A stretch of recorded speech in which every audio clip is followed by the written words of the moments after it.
Hello everyone. Sadia food secrets में आपको करते हैं जी खुशामदीद। आज आपके साथ शेयर करने जा रही हूँ बेसन की बर्फ़ी की रेसिपी।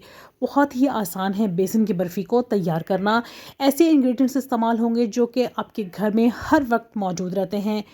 चाशनी बनाने का मुकम्मल तरीका, बर्फ़ी की कटिंग कैसे की जाएगी, सारे के सारे इसके मेन पॉइंट्स आपके साथ करेंगे शेयर। आपने वीडियो को देखना है एंड तक ताकि आप इसके तमाम इंग्रेडिएंट्स को और तमाम स्टेप्स को अच्छे से जान सकें। बहुत ही मज़ेदार ये घर में बनकर तैयार होती है। तो आइए चलते हैं इसकी रेसिपी की जानिब। सबसे पहले जी हमें यहाँ पर चाहिए 1 कप के 3 हिस्से घी। ठीक है, घी को मैंने मेल्ट किया है पहले और फिर उसके 1 कप के 3 हिस्से हमने घी ले लिया है।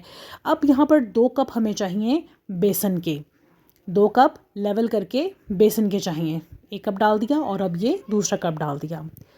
दोनों कप बेसन के हो गए। अब कर लेंगे जी इसको मिक्स। और अब हमने करनी है बेसन की भुनाई। ठीक है, बेसन की भुनाई हमने कब तक करनी है? बेसन की भुनाई हमने तब तक करनी है जब तक इसमें अच्छी सी खुशबू आनी शुरू नहीं हो जाती और बेसन का कलर जो है वो चेंज नहीं हो जाता।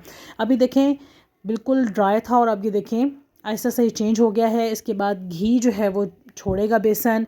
तो फिर मैं आपको वो आगे चल के दिखाती हूँ कि बेसन घी जो छोड़ेगा तो फिर इसकी कंसिस्टेंसी कैसे हो जाएगी।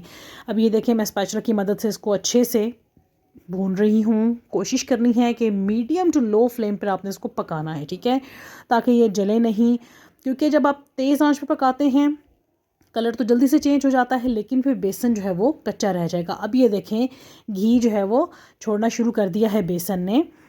ठीक है, अब लेकिन इसको हम थोड़ी देर तक अभी और पकाएंगे। ये देखें अब ये भुन रही है, अच्छे से भुन रही है। ठीक है, बेसन को आपने बहुत अच्छे से भूनना है, इसको कच्चा नहीं छोड़ना आपने। और स्पैचुला आपने चलाते रहना है ताकि वो ये ना होना कि पैन में जहाँ तक वो रह गई है वहाँ पे एक जगह से कलर जो है वो डार्क हो जाए। लिहाजा आपने चम्मच मुसलसल हिलाते रहना है और जो आपने आँच है वो मीडियम टू लो ही रखनी है। ठीक है, और किसी भी स्टेप को आपने मिस नहीं करना ताकि आप भी ये ज़बरदस्त सी बर्फ़ी घर में तैयार कर सकें। बेसन का जी कलर हो चुका है यहाँ पर चेंज। ठीक है जी, और इस तरह से इसकी कंसिस्टेंसी हो गई है। मैं अब इसको उतार लूँगी। अब जो अगला मेन स्टेप है वो है इसके लिए चाशनी तैयार करना। तो चाशनी के लिए क्या क्या चीज़ें चाहिए? यहाँ पर मैंने ले लिया है लेवल करके 1 कप पानी का।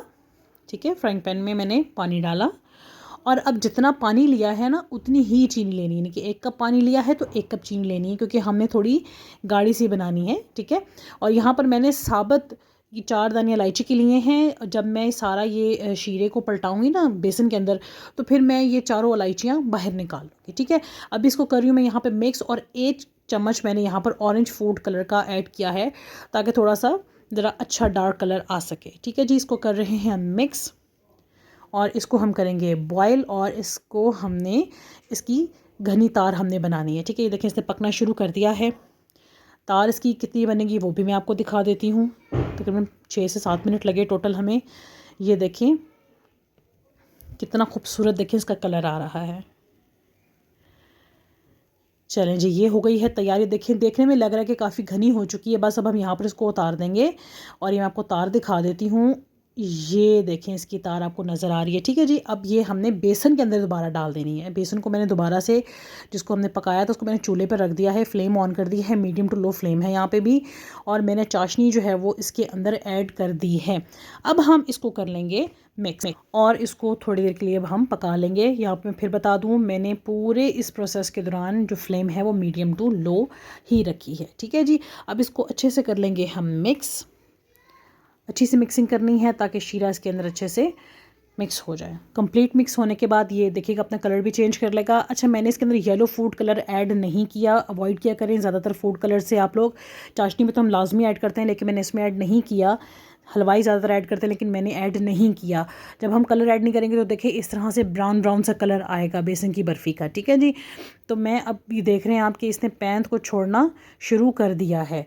तो यहाँ पर हमारी जो बर्फ़ी बिल्कुल तैयार हो गई है। यहाँ पर देखिए मैंने एक सांचा रेडी किया है जिसके अंदर मैंने इसको शेप देनी है। मैंने यहाँ पर थोड़े से पिस्ते और बादाम को तोड़ कर ना मोटा मोटा कूट कर तो मैंने यहाँ पे इसको फैला लिया। अब ये देखिए मैं थोड़ा थोड़ा बैटर उठा रही हूँ बेसन की बर्फ़ी का और मैं इसके अंदर डाल रही हूँ। मैंने थोड़ा सा उसको ठंडा कर लिया था, ठीक है, पहले यहाँ सांचे में डालने से पहले मैंने थोड़ी देर उसको ठंडा कर लिया था। अब जी ये मैं इसके अंदर डाल रही हूँ, ठीक है। डाल के मैं अब इसकी ये सारा का सारा मैंने बैटर इसमें डाल लिया और अब मैं करूँगी इसकी सेटिंग। स्पैचुला की मदद से इसकी सेटिंग कर लेंगे, ठीक है। आपने जो पार्चमेंट पेपर है ना, या बैटर पेपर जिसको आप कहते हैं, इस पर आपने कोई ऑयल बटर कुछ भी नहीं लगाना, क्योंकि इसके अंदर ऑलरेडी घी मौजूद है, ठीक है जी। तो ये साथ बिल्कुल भी नहीं चिपकेगा। अब हमने स्पैचुला की मदद से इसकी साइड्स बिल्कुल इक्वल कर लेनी है, इसको शेप दे लेनी है, ठीक है जी। और शेप दे लेने के बाद ये बिल्कुल हमने इसको सेट करने के लिए काउंटर पर छोड़ देना है। मैं अभी इसको ये देखें, अच्छा इसके कॉर्नर्स इक्वल करने हैं। मैं सारे के सारे कॉर्नर्स इसके इक्वल कर रही हूँ, ये देखें। चलें जी, मैं अब इसको छोड़ दूँगी काउंटर पर तकरीबन 40 मिनट के लिए, ताकि ये थोड़ा सा सेट हो जाए।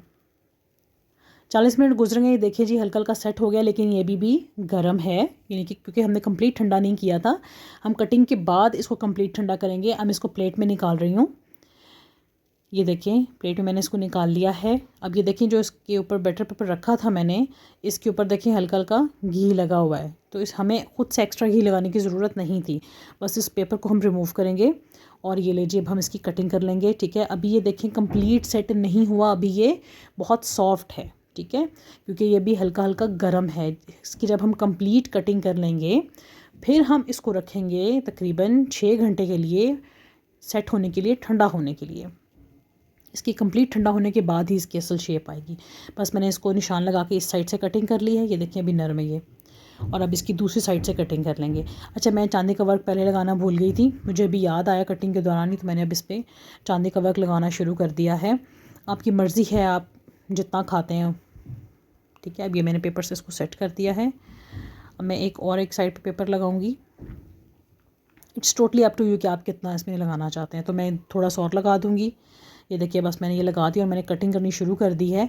और ये देखिए मैं छोटी बर्फ़ी के साइज़ की इसकी कटिंग कर रही हूँ। आप पर डिपेंड करता है आपने कितनी साइज़ की कटिंग करनी है। देखिए मैं साइड पे प्लेट पे रखना शुरू हो गई हूँ, मैंने इस तरह की कटिंग की है, ठीक है। इसको रखना इस तरह ताकि ये ईज़िली ठंडा हो सके। चलिए जी मैं सारी अब कटिंग करके ना फिर आपको दिखाती हूँ। चलिए जी मैंने कटिंग करके इसको ठंडा होने के लिए छोड़ दिया था और ये देखें कितनी ज़बरदस्त और कितनी ढेर सारी जो है बेसन की बर्फ़ी बनकर तैयार हो चुकी है और ये कंप्लीट ठंडी हो चुकी है। बहुत ही ज़बरदस्त ये बेसन की बर्फ़ी देखें तैयार हुई है। कितना खूबसूरत लग रहा है चांदी का वर्क, और देखें ऊपर बादाम और पिस्ता कितना खूबसूरत लग रहा है। अब मैं आपको उसको तोड़ के दिखाती हूँ। बहुत मज़ेदार ये तैयार हुई है। बस आपने तमाम स्टेप्स को एज़ इट इज़ फॉलो करना है, आपकी रेसिपी कभी भी फेल नहीं होगी, ठीक है जी। अब आपको तोड़ के दिखाती हूँ कि कितनी ज़बरदस्त ये तैयार हुई। और ये देखिए जी कितनी ज़बरदस्त ये बेसन की बर्फ़ी बनकर हो गई है तैयार। बहुत ही मज़ेदार ये तैयार हुई है और उसका जायका बहुत ही ज़बरदस्त है। आपने इस रेसिपी को ज़रूर ट्राई करना है। और अगर आप हमारी कोई भी रेसिपी ट्राई करते हैं तो मुझे इंस्टाग्राम पे लाजमी उसकी पिक्चर सेंड किया करें, ताकि हम अपनी ऑडियंस के साथ उसको शेयर कर सकें। अच्छा बर्फ़ी को आपने काउंटर पर ही ठंडा करना है और ठंडा होने के बाद इसको एयर टाइट बॉक्स में रख लें और बाद में इसको एंजॉय करें। उम्मीद करती हूँ कि आपको आज की रेसिपी पसंद आई होगी। यहाँ पर आपसे लूँगी इजाज़त, अपना रखिएगा बहुत सारा ख्याल। अल्लाह हाफ़िज़।